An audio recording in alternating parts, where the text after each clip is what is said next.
Jurgen, ahead of such a big game, can I first of all get your reaction to Sergio Conceição saying this afternoon that sometimes you are the best team in the world?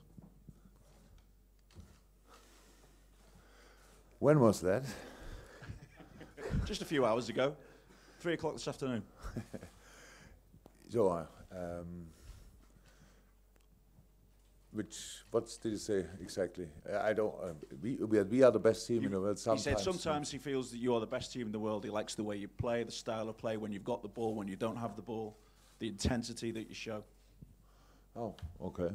Yeah, when sometimes we are really good. Let me say it like this. That's true. Hopefully we can show it again, and maybe I can understand a little bit why he says that. There are moments after we win the ball, or moments before we win the ball, or moments when the boys are doing some things, and it looks really, really good. That's the truth. But yeah, that's pretty much all. And yeah, it's a compliment, probably.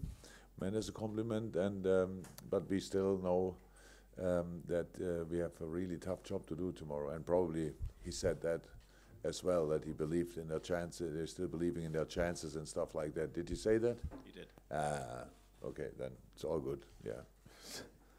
When we look at the spirit then within your squad and the drive within your squad to get to where you are at this point in the season, we see these mini battles like Trent and Andy Robertson with assists, Mo Salah and Sadio Mane fighting it out for the golden boot. I just wonder how beneficial are those kind of inter-squad rivalries in helping with that drive, that spirit within the squad?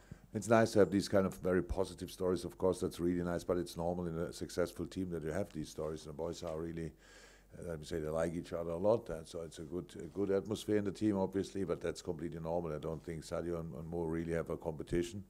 They just only score, if possible, as often as possible. With Robbo and Trent, I know it's slightly different, but they are probably most surprised that they have so many assists already before the season. Both of them wouldn't have thought that, so that's cool. Yeah, it's how I said, so far a very positive season, of course. That's why we are here. But we are not here to celebrate our situation. We are actually here to go to the next round, and because the season is not finished, and we can in this competition we can, and we have to fight really hard. Porto won all their games, home games so far. And I know that we were really dominant in the home game, but not only because we get at least 2 players back, as well, because the atmosphere in the stadium will be, of course, more Porto dominated. That's clear. They will try to have a kickstart in the game, really immediately being in. So, and that's what I think about, and not how good our season was until now, because that's something you can really think about after the season, not now. Okay, last one, Vinny, and then unless you just want to pass it back, sorry. Yeah, go to the gentleman there, and then we'll go to the 2 over there, and the Em UK português, guys will pergunta em português. Yes. Come. Yes. Boa tarde, Klopp. Bruno Andrade, da Gol.com Brasil.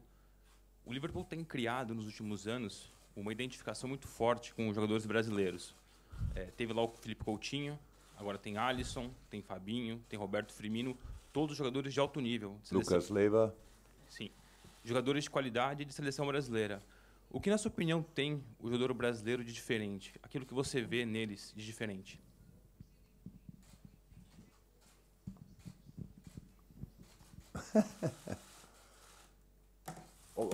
I'm 51 years old, and as old as I am, I'm always world-class Brazilian players all over the place, if you want, all over the world. I said it already, my father always told me, whatever the people will say in the future, Pelé was the best. Yeah, and but it's all nothing to do with that. When I came in, Lucas Leiva was already at Liverpool, Phil Coutinho was already at Liverpool, and Bobby Firmino was already there as well.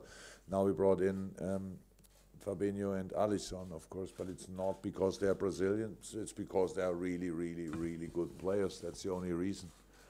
And Cheetah has a really good side together, but in a crazy football country where the pressure couldn't be higher on a coach. I don't think it's a pure joy to be coach in Brazil in a club football, and maybe not in international football because the pressure is that big, but the footballers there are really good and have a good generation, so that's it. Okay. Okay, yeah. Gentleman at the back with the microphone. Mr. Klopp, with a 2-0 advantage from the first leg, with a 2-0 advantage from the first leg, will you choose to put your team playing heavy metal as usual, or you are going to choose some elevator music to quiet Porto down? I don't know yet. No, that's not. Sorry, it's sometimes really strange that there's one football question I don't answer. That's really not nice. But what we do tomorrow, we thought we show on the pitch, and not in the press conference. Okay, yeah. Gentleman here with the microphone. Mr. Klopp, Igor Gonçalves, 0-0 from Portugal. Against in the first leg, Porto made a little surprise tactical adjustment with Maxi a little bit on the inside and Corona doing all the wing. You expect Sérgio Conceição to do something like that again, or another kind of surprise? What do you think about the match? Because they need to score against you, and in the previous 3 matches that you play against Porto of Conceição, you didn't suffer any goal. Oh, that's good news. I expect Pereira and Pepe to play, to be honest. That makes Militao free for the right fullback. That gives... It's not a big chance to play them with 5 in the back, I would say, but I don't know. To be honest, it's if Corona can play, I think this wing is the position occupied as well. So 2 strikers for 2 offensive, very direct, very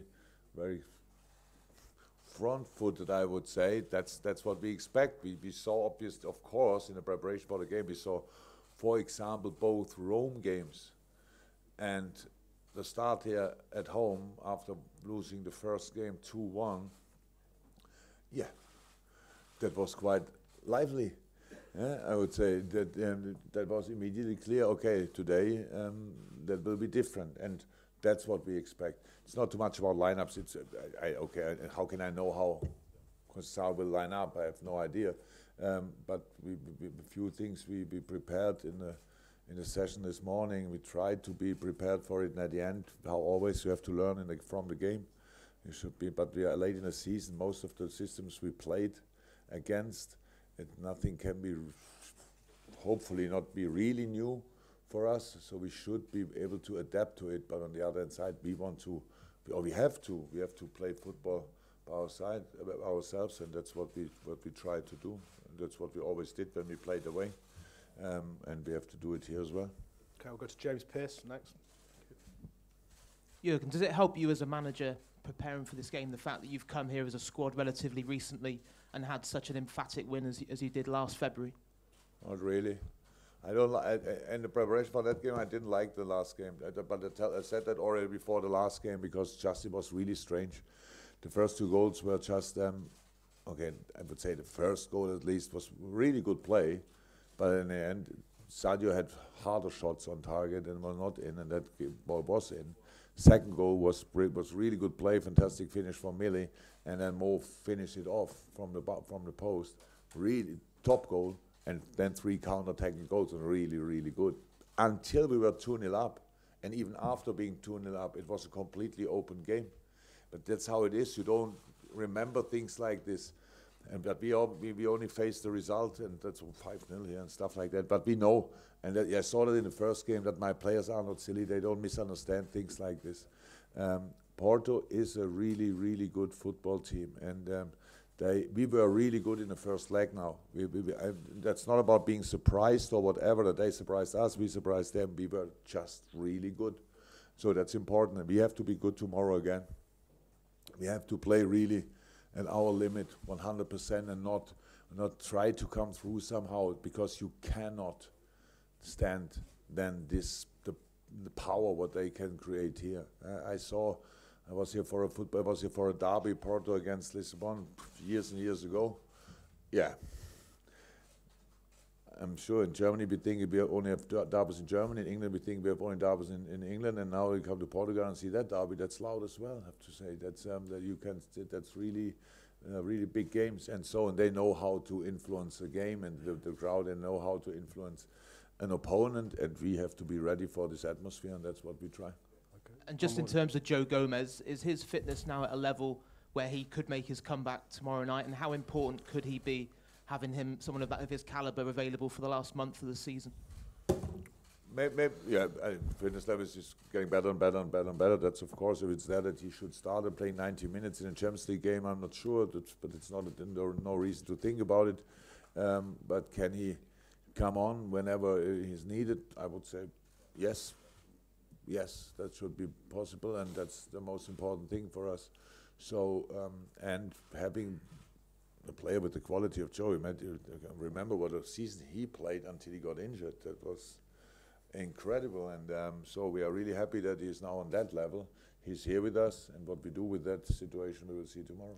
Okay, Charlie at the front, then we've got a few more at the back, and if there's any more, you touched on it a minute ago, but how much of a warning is it to the players, but maybe the fans, that you're playing a team that lost the first leg, but beat a very good Roma team? That, they got those 2 goals they needed to. Does that illustrate what a powerful team you're going to face tomorrow? Look, we have no problem with it, but what we created in the 3.5 years since I'm in, that I say that the boys believe that I tell them the truth and analyze. I don't make teams bigger than they are. I don't make them smaller than they are. I don't. If they Man City and I say, oh, they have no clue about football, and we play against, I don't know, whoever, then I say it's the best team in the world. We really analyze. For us is really on point. So that's what we want. So that's why there's no risk that we have to convince the boys again. Say, by the way, Porto is really good, because we know it already. We had the analyze meeting this morning, so we were sitting together 45 minutes roundabout talking about this team, and it was only a part of was our first game. The other part was actually really the Roma second leg against Rome, when they played here against them, and we played Rome, and they can be really uncomfortable as an opponent, but I didn't see a real chance for them that night. Porto was really in charge of that game, and that was good. So we should be prepared, but we still have to play. Okay, gentlemen, who's got the microphone? I'm going to finish with Gibbo. If there's any others, please get my attention before we finish. Mr. Klopp, Ricardo Leste from 0-0 Portugal. Sergio Conceição told to the Portuguese media in the last league match that Porto's championship is the Portuguese league. So I ask you, which competition Liverpool wants the most, the Champions League or the Premier League? Oh, that's a very, I never heard that question before.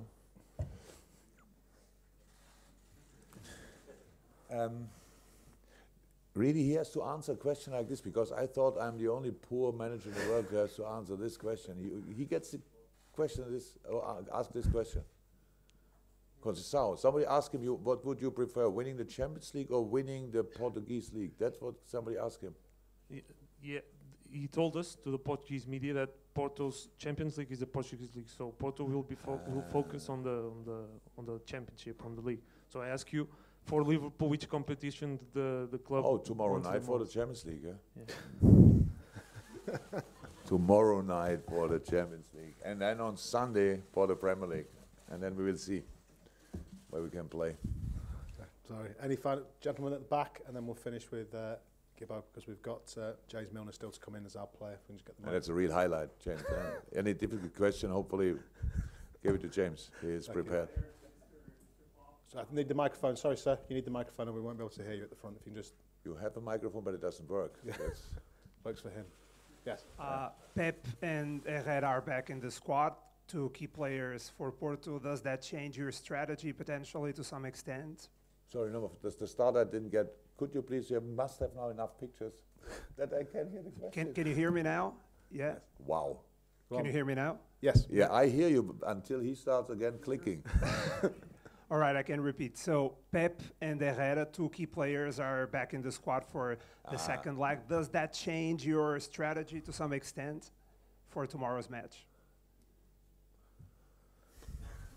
No. Oh no, we know that already since we played them. But the way you're gonna prepare for the match. Of course, they are really good players, and it makes all the difference. How we spoke about it. Of course, then Pepe comes in the team and can play centre half. Militao can play right fullback. That changed everything. So, and Herrera in midfield, that changed everything. the way they build up is different. The way they are used to each other, Danilo and Herrera, that's all different. So there are a lot of things that change, but that doesn't change our strategy, because our strategy is anyway, therefore, a team who plays with not only but as well Pepe and Herrera. So that's no, we knew it after our game, because they were suspended and both suspended or injured, one don't know, but they couldn't play. That was clear, and was clear next game they are fit again, and so that's why we are prepared for that. Should be prepared for that. This will be the final question for Mr. Klopp from Anfield Ground. Hi.